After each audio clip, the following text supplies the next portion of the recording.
상속재산 분할이고 서둘러서 결정하지 마시라고 하는 게 상대방에 대한 특별수익의 자료를 확보하고 그리고 확인하고 나서 어떤 결정을 해야 된다.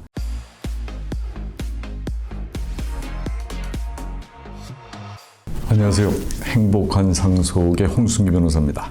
이번 시간에는 유류분에서 주의할 점, 유증이나 기업은, 유류분 그 사이의 관계는 어떻게 되는지 그 부분에 관해서 말씀을 드리겠습니다. 네, 아직까지 구독자가 아니시면 구독 버튼 눌러주시면 큰 힘이 되겠습니다. 유류분이라는 건 여러 번 말씀을 드렸는데 하여간 법률상 상속인에게 귀속되는 것이 보장되는 상속재산의 비율이다 이렇게 생각을 하시면 되는데, 직계비속이나 배우자는 법정상속분의 2분의 1, 직계존속이나 형제자매는 법정상속분의 3분의 1이 유류분이다 이렇게 말씀을 드렸고, 그 다음에 형제자매의 그 유류분이 폐지법률, 이게 국회에 입법이 된 것은 아니고 그냥 국회에 계류되어 있는 상태입니다. 그래서 형제자매들끼리도 유류분 소송은 지금도 법원에서는 진행이 되고 있다 이렇게 아시면 되겠습니다. 이제 유류분에게 산정, 이제 그 부분에 관해서 말씀을 드리면, 우선 상속 개시 시에 있는 상속재산, 거기다가 증여재산을 가산을 하고 여기에서 채무 전액, 피상속인의 채무를 얘기하는데 그것을 이제 공제한 거, 이게 유류분 산정의 기초재산이다. 그런데 이제 거기에 그 사망보험금이나 퇴직금이나 유족연금 같은 것이 원래는 상속재산은 아니지만 특별수익으로는 되기 때문에 유류분 할 때는 계산이 된다. 이렇게 생각을 하시면 되겠습니다. 그 다음에 이제 증여재산을 합칠 때 상속 개시 전에 1년 전에 행한 증여라는 개념이 있는데, 결국은 공동상속인의 경우는 기간의 제한이 없으니까 증여계약 당시에 유류분권자를 해친다는 것을 알고 줬을 때는 1년이라는 기간이 해당하지 않는다.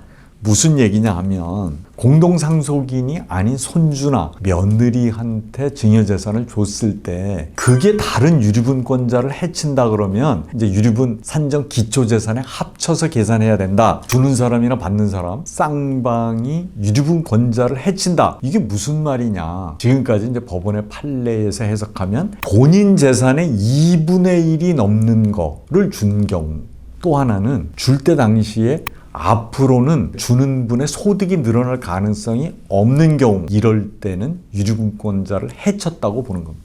그리고 이제 기초재산에 유류분 계산할 때 들어가지 않는 게 뭐냐 하면, 기여분은 그 유류분 기초재산 산정할 때 들어가지 않고, 상속세나 그 상속 관련 소송에서 들어간 소송 비용 기초재산에 들어가지 않는다. 그리고 이제 유류분에 반환 청구를 했을 때 일단 유류분을 청구하는 사람은 유증이나 사인증에서 먼저 다 받습니다. 그리고 모자라야 생전증여를 받은 사람한테 유류분을 돌려달라고 할 수 있거든요. 그리고 지금 이게 이제 소멸시효가 자꾸 문제가 되는데, 이게 뭐냐면 상속 개시하고 유류분의 침해가 있다, 자기가 돌려받아야 될 증여를 안다, 이랬을 때 1년 이내로 청구를 해야 유류분을 받을 수 있다. 늦게 알았더라도 돌아가신 날로부터 10년 안에는 일단 소송을 하셔야 된다. 이거를 아셨으면 좋겠습니다. 그러면 유증, 기여분, 유류분 이런 게 있는데 그 개념이 어떤 거냐? 유증을 하고 남은 재산이 있어야 이제 기여분을 주는데, 유증으로 다 주고 아무것도 없다. 그럼 기여분 청구를 못 하는 거죠. 유언으로 주는 게 기여분보다는 더 큰 권리가 된다. 기여분하고 유류분하고 보면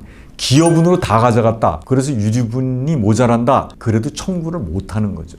그러니까 유증이 최우선이고 그 다음에 기여분이고 그 다음에 유류분이다. 이렇게 생각을 하시면 되겠습니다. 자, 그럼 이제 유류분에 대해서 앞에서 이제 간단하게만 제가 설명을 드렸는데, 여기서 조심해야 될 거, 그거를 제가 지금부터 말씀을 드리겠습니다. 유류분에서도 제일 중요한 거 뭐냐면 생전 증여를 어떻게 평가할 거냐, 그리고 생전 증여가 있냐 없냐, 그 상대방의 특별 수익을 알아야 되는 거거든요. 상속재산 분할이고 서둘러서 결정하지 마시라고 하는 게, 사실 생전 증여 모를 수도 있습니다. 그리고 모르는 경우가 더 많습니다. 상대방에 대한 특별 수익의 자료를 확보하고 그리고 확인하고 나서 어떤 결정을 해야 된다. 그리고 두 번째로는 특별 수익 제대로 평가하라는 겁니다. 부동산 자체로 준 건지 매매 대금으로 준 건지도 따지고, 증여를 받았다가 1년 있다 나 팔았다, 지금 없다, 그렇더라도 계산은 지금 부동산이 있는 것으로 치고 계산하니까 그런 점에서는 전문가의 도움을 받아서 어떻게 평가하는지 그래야 제대로 평가가 가능합니다. 그 다음에 이제 그 세 번째로는 상속인이 아닌 자, 손주나 며느리한테 준 거 1년 본의 한 증여, 이걸 한번 세심하게 따져봐야 된다. 그리고 뭐 사실혼 관계나 이런 분들한테도 1년 내로 뭐 줄 수도 있거든요. 그런 경우에 상속인들은 다 따져봐야 된다. 그 다음에 네 번째로는 제가 위에서 이제 시효가 중요하다라고 말씀을 드린 게 뭐냐 하면 1년이라는 개념도 좀 넉넉하게 생각을 하셔야 된다는 거예요. 예를 들어서 이런 거잖아요. 1년이 내일 모레로 다가왔는데 지금 내용 증명을 받는 사람이 1년이 넘어서 받을 수도 있잖아요. 그러면 안 된다는 거예요. 유류분을 달라는 게 꼭 소송으로 해야 되는 건 아닙니다. 전화로도 해서 녹음해놔도 되고 문자로 보내서 뭐 상대방이 그 문자를 확인한 경우에는 의사표시가 되니까 무조건 1년 이내에는 유류분 달라는 의사표시를 해야 된다. 그거를 문서로 남기기 위해서는 내용 증명 같은 걸 보내놓는 게 확실하다. 물론 뭐 소송을 하면 더 확실한 거고요. 또 하나는 이제 예를 들어서 유류분 청구를 받는 입장에서는 1년이 지났어. 그 형제 중에 한 명이 유류분 달라. 야, 너 알고 있었잖아. 네가 안 지가 벌써 1년 지났어. 그런데 난 몰랐어. 이게 다툼이 엄청 생기네요. 법원에서. 그래서 이제 법원에서는 예를 들어서 이렇습니다. 이게 인정되나 이런 판례 중에 하나가 뭐냐 하면 유언장이 있는데 야, 내가 이런 유언을 아버지로부터 받았어. 그래서 유언장의 사본을 보여줬어요. 그런데 법원에서 뭐라 그랬냐면 이 친구는 그게 자기가 거기서 유증을 받아야 될 줄은 몰랐다고 해서 1년이라는 소멸시효가 아직도 남았다. 뭐 이렇게 얘기를 한 겁니다. 그 보여준 사람은 이거 말이 되냐. 내가 이게 유언장 사본을 보여줬는데 유언장 원본을 보여주라. 그 다음에 등기부 등본을 보여주라. 그래서 이게 이제 1년 소멸시효에서 문제가 되는 게 등기부 등본을 떼본 경우가 있으면 알았다고 보는 거예요. 전자로 신청을 했다는 게 확인이 되면 넌 알고 있었다. 하여간 1년이라는 단기 소멸시효에 청구하는 사람의 입장에서는 무조건 근거를 남겨놔야 되고 내가 1년 내로 유류분을 달란 적이 있다. 이런 자료를 남겨야 되고 그 다음에 이제 다섯 번째는 또 하나 그동안 이제 많이 문제가 됐던 게 뭐냐면 유언 내용 신탁 재산은 유류분 대상이 아니다. 이제 이런 판례가 있어갖고 그동안 유언 내용 신탁들을 많이 하시고 했는데 법으로 정리가 됐습니다. 모든 신탁 재산은 특별 수익이다. 이렇게 생각하시고 유류분 대상이다.